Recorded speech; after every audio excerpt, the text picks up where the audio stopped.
नमस्कार दोस्तों, एक तरफ है भारत, एक उभरता हुआ विश्व शक्ति जिसका लक्ष्य है आत्मनिर्भर सेना, और दूसरी तरफ पाकिस्तान, एक छोटी लेकिन एग्रेसिव मिलिट्री पावर जिसका पूरा फोकस है स्ट्रेटेजिक डिटेरेंस पर। ये दोनों देश न्यूक्लियर पावर्स है। दोनों के बीच 4 वार्स हो चुके हैं और दोनों अब भी एक दूसरे के लिए मिलिट्री और डिप्लोमेटिक चैलेंज बने हुए हैं। लेकिन सवाल ये है 2025 में ग्राउंड रियलिटी क्या कहती है? क्या भारत की मिलिट्री शक्ति सच में पाकिस्तान से कहीं कदम आगे है या फिर पाकिस्तान की स्ट्रेटेजी ज्यादा डेंजरियस है? आज हम करेंगे एक complete detailed military comparison, soldier से लेकर सबमरीन तक, मिसाइल से लेकर माइंडसेट तक। दोस्तों, सबसे पहले बात कर लेते हैं मैन पावर और आर्मी साइज की। भारत के पास है दुनिया की सेकेंड लार्जेस्ट एक्टिव मिलिट्री, जिसमें 14 लाख से ज्यादा एक्टिव सोल्जर है। इसके अलावा 11 लाख रिजर्व फोर्सेस और 25 लाख के करीब पैरामिलिट्री फोर्सेस जैसे सीआरपीएफ, बीएसएफ, आईटीबीपी भी हमेशा तैनात रहती है। वही पाकिस्तान के पास 6.5 lakh active troops, 5.5 lakh reserve और 4 लाख पैरामिलिट्री फोर्सेस जैसे रेंजर्स और फ्रंटियर कोर्प्स है। लेकिन याद रखिए, सिर्फ संख्या नहीं, ट्रेनिंग और डिप्लॉयमेंट भी मायने रखती है।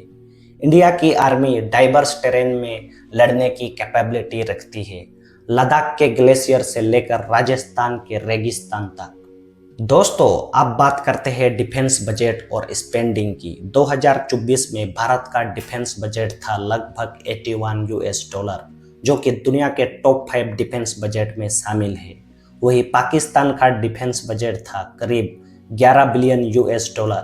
इकोनॉमिक प्रेशर और आईएमएफ रिस्ट्रिक्शन के चलते पाकिस्तान अपना बजट इतना नहीं बढ़ा पाया, लेकिन पाकिस्तान अपने जीडीपी का 3.6 डिफेंस पर खर्च करता है, जबकि इंडिया 2.4%। इससे ये पता चलता है कि उनका फोकस मिलिट्री पर कितना कॉन्सेंट्रेट है। भारत का ज़्यादा बजट मतलब है ज़्यादा मॉडर्नाइजेशन, ज़्यादा इंडिजिनियस वेपन्स और ज़्यादा ग्लोबल पार्टनरशिप्स। दोस्तों, अब बात करते हैं ग्राउंड स्ट्रेंथ की, जहां सबसे पहले आते हैं टैंक्स और आर्मर्ड व्हीकल। इंडिया के पास है 4800 प्लस टैंक्स, जिसमें T-90 भीष्म, T-72 और अर्जुन MBT शामिल है। 9000 plus armoured vehicle, 10,000 plus artillery system, जिसमें धनुष, K9 वज्र और पिनाका MLRS शामिल है। वही पाकिस्तान के पास है 2400 प्लस टैंक्स जैसे अल खलीद, चाइनीज पाकिस्तानी और T-80UD, 3000 plus armoured vehicle, 4000 plus artillery unit including Nasr tactical nuclear launchers. Ground combat में भारत की न्यूमेरिकल और टेक्नोलॉजिकल सुपीरियोरिटी ओबियस है, लेकिन पाकिस्तान की डिप्लॉयमेंट ज़्यादा LOC सेंट्रिक है और वो स्विफ्ट रिटेलिएशन डॉक्ट्रिन पर काम करता है। अब बात करते हैं एयर पावर की। फाइटर जेट्स, अवाक्स, हेलीकॉप्टर, ट्रांसपोर्ट एयरक्राफ्ट। दोस्तों, एरियल सुपीरियोरिटी मॉडर्न वारफेयर में सबसे ज़्यादा डिसाइसिव होती है। इंडिया के पास है 600 प्लस कॉम्बैट एयरक्राफ्ट, जिसमें Sukhoi Su-30 MKI, Dassault Rafale, Mirage 2000, MiG-29 और indigenous LCA Tejas. 250 plus transport aircraft जैसे C-17 Globemaster, IL-76, 700 plus helicopters including Apache, Chinook और HAL प्रचंड, 10 प्लस अवाक्स यानी airborne early warning system aircraft. वही पाकिस्तान के पास है 350 प्लस फाइटर जेट्स जैसे F-16S, JF-17, चाइनीज पाक को डेवलप्ड चेंगडू J-10 और मिराज के पुराने वर्जन। लिमिटेड अवाक्स और कम strategic transport capability and Chinese technology. You know about that, चले तो चांद तक वरना शाम तक। वेल दोस्तों, मजाक से हटके एयर सुपीरियोरिटी में इंडिया क्लियरली डोमिनेट करता है, not just quantity but quality में भी। So yes, Indian Air Force is far better than Pakistani Air Force। अब बात समुंदर की, जहां भारत का फोकस है ब्लू वाटर नेवी बनने का। इंडिया के पास है 2 aircraft carrier, INS Vikrant made in India और INS Vikramaditya. 18 plus submarine, जिसमें 2 nuclear powered ballistic missile submarine है। आईएनएस अरिहंत और आईएनएस अरिघात है।